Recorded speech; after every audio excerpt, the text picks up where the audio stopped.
Hello everyone, Ember here, and welcome back to a new video. Now, in case you're wondering about Paradox Rift content, usually with a new set, I would be releasing deck profiles and whatnot. Yeah, sadly, I can't get back onto TCG Live due to this error code 111 that keeps popping up. I'm not sure what it is. I have looked into it, and it does seem that several other members of the community are experiencing this problem as well, judging by the community forums.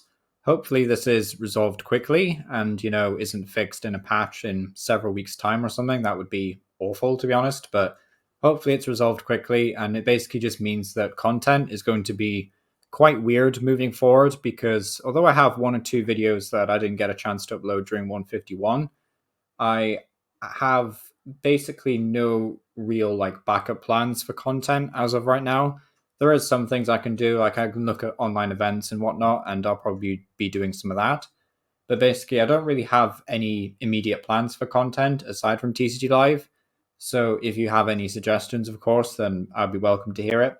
But yeah, so content is going to be a bit weird basically as soon as until I can get back onto live, basically. So yeah, that's that out of the way. But we do have some new card reveals to take a look at today, which I'm always excited about. And this is going to be for the Japanese set Shiny Treasure EX. So this is going to release on Japan on December 1st. So that should give you an idea that basically by mid to late January, I should say, then we'll have seen all of the new cards for this set. So it is a special set, but it will contain a bunch of new cards, not just shiny reprints, which is what you expect from a set called Shiny Treasure. And we do expect that these new cards will release in our special January set. This set can also play catch up for stuff that's been removed from Paradox Rift, because there was like 10 or 15 bulk kind of cards that were cut from the set, like a Camerupt and such. So they'll be probably saved for our special set in January. So just to start things off, there was a Charmander and a Water revealed. Of course, if you're a fan of Charizard decks, then this is probably going to be great news to you because it's just another artwork of Charmander to play. Also, a new rarity upgrade, I guess, for United Wings. If you're a major fan, it's always nice to see. Players can splash out on their favorite deck, even if it's not that expensive. So, always nice to see that. There is also actually a new Kilowattrel for United Wings, which we can look at in a second. But first of all, we have a new Charmeleon. So again, getting the shiny treatment, which is nice. Has the ability Flare Veil, which says prevent all effects of attacks used by your opponent's Pokemon done to this Pokemon. Damage is not an effect, just to clarify. So a pretty nice ability. It's not super useful. It doesn't help you draw cards, doesn't protect your bench Pokemon from damage or anything. But it is still a nice ability. It's kind of like one of those things where it's better to have this than to not have it. I do think this prevents damage counters from what I remember people saying. So Sableye would not be able to knock out Charmeleon, which is nice. But aside from that, I don't think this card is phenomenal, but it's like a nice little quality of life change to Charizard decks, I guess. So nice little upgrade, nothing too crazy. Then we see a Kilowattrel or Kilowattrel, 120 HP, does have free retreat, which is nice. Has the attack United Thunder. So not being translated as United Wings is a bit unfortunate. So it just means that this will not count towards your United Wings stack in the discard pile. But this attack does 10 damage to one of your opponent's benched Pokemon, so can't hit the active, has to be the bench.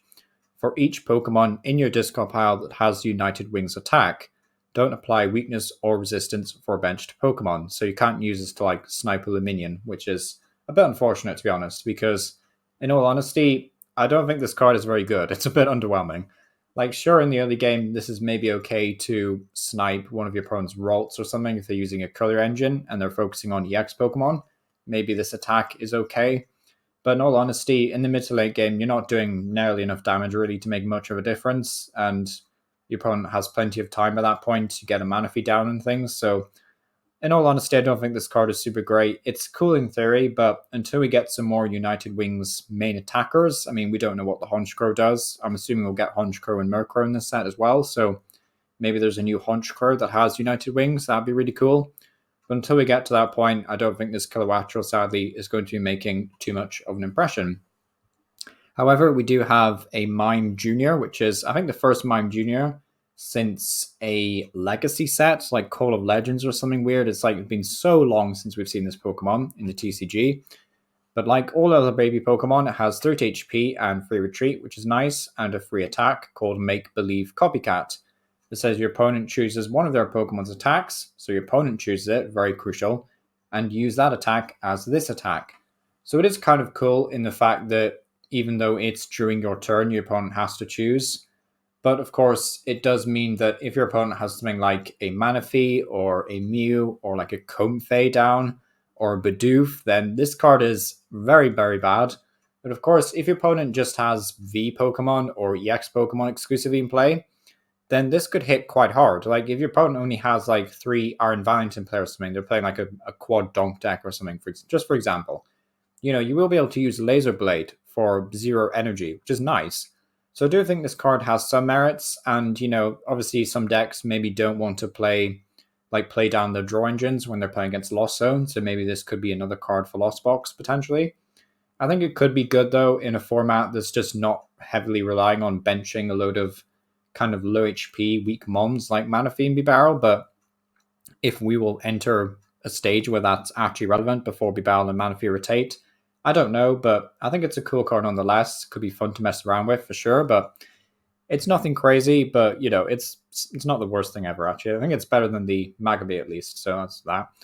Then we also see Great Tusk and Iron Treads. This might be a bit confusing to people because we have already seen these EX Pokemon, just without the Paradox labels.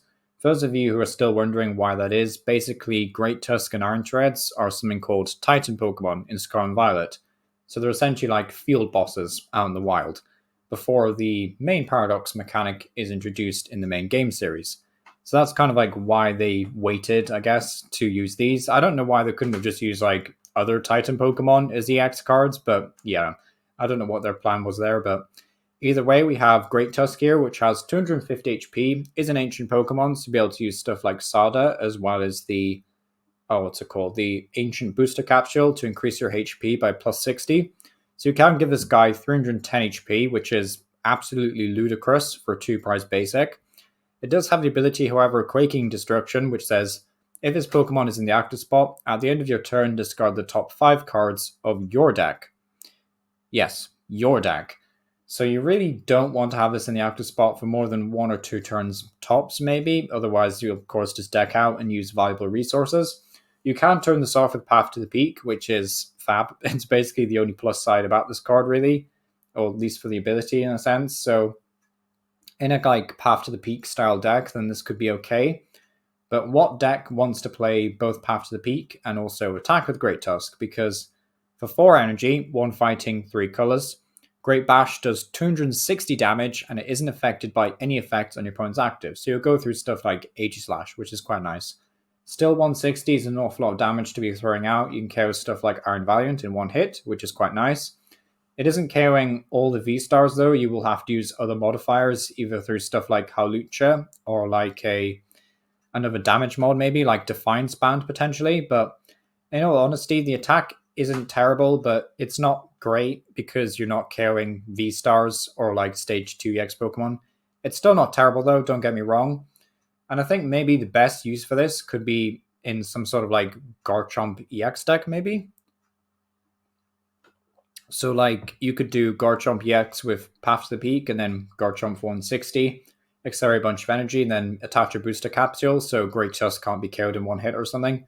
I don't know. I think there's different options for this card. It's nothing too crazy. I actually think the Iron Treads, which we'll get onto in a second, is actually a bit better than this card. But I wouldn't be surprised if this ends up seeing some niche uses. I just don't think the support for ancient Pokemon is really quite high right now, but still. I think there is something here to be had with this card. I'm just not sure what it is yet. The tanky aspect is quite nice though. Even if the ability, is pretty restrictive. But we do have Iron Treads EX here, which has 220 HP. It is a future type, which is nice. For 2 metal and a colorless, Cloud Rolling does 150. And you may discard a future boost capsule attached to this Pokemon. If you do, during your opponent's next turn, this Pokemon will take 150 less damage from attacks, which is absolutely bonkers. So basically, for 2 metal colors, you're doing 150, so you're still 2-hit killing most things. Now, it is important, if you were to leave the future boost capsule attached, you would be doing 170, and you'd also get free retreat as well, so that's nice. 170 is actually a pretty good number to hit. It's not quite getting stuff like Luminion, but of course you could use other future Pokemon like Iron Valiant or maybe even Iron Jugulis to finish them off. And then 170 would just be 2-hit killing everything at that point, which is great. But if you do decide to discard the capsule, then you'll be taking 150 less damage next turn, which frankly is quite wild and will negate a lot of attacks like Arceus, for example, or Cramorant. So that's fantastic and good to see. However, how are you getting the energy on this guy in the first place then becomes the next question. I think the most obvious one is, of course, Lost Zone. Like, you could use the Again Zone to attach some energy from the top of your deck, but in all honesty, I think the best partner for this will be Lost Zone Mirage Gate, and I think we'll see more of like a future style deck. I know Iron Valiant is already being played in Lost Zone already, but maybe a more of a focus on Iron Treads, where you play like 2 or 3 copies of this guy, and then 4 capsules, maybe 1 or 2 Iron Valiant, and Iron Jugulis to boot as well, maybe. I think that could be a deck, but yeah, you only get 4 chances to use this effect, of course, unless they find a way of like reusing tools from a discard pile, but I don't think this card is terrible by any means. I definitely think it has decent potential, but yeah, it's the 150 less that's obviously the main selling point of this card, but still, I think this could be a very solid addition to Lost Zone. But that's actually it for the new Pokemon revealed. They did confirm that Call of Legends was the last time we've seen Mr. Mime Jr., which was 2011. So, yeah, it's been quite a while. Yep. It confuses me as to why some Pokemon just get no representation in the TCG whatsoever. And like the likes of Zeraora and even Vikavolt actually get so much representation, but yeah, it's weird. Either way, though, we do have the finished full set artwork of this. So those of you who don't know, there's basically been a bunch of Pokemon revealed over time that all have one illustration effectively that combined to make one. So we had a Lechonk, we had a Squirvet, and then there was also a Horsey. I think this Combee actually came around in was it Astral Radiance? Oh wait, was this Paldea Evolved actually? Yeah. I think some of these might have been from Paldea Evolved, like the Horsey and stuff, but cool to see that we have a full image. Hopefully this gets released as a playmat. That'd be nice. Also, I think there's so this wasn't a new Xatu, but there was this very cool alternate art version revealed. So I'm assuming this will also get like a shiny version. And yeah, that's about it for news. As always, I'll repeat what I said at the start of the video. Unfortunately, I can't get onto TCG Live, so it'll just be a matter of when. And yeah, I'll just keep everyone posted with updates and stuff if I can get back on. Hopefully I can. Hopefully it's not a long wait. And yeah, hopefully I'll see you guys in the next video. Yeah, thank you for watching.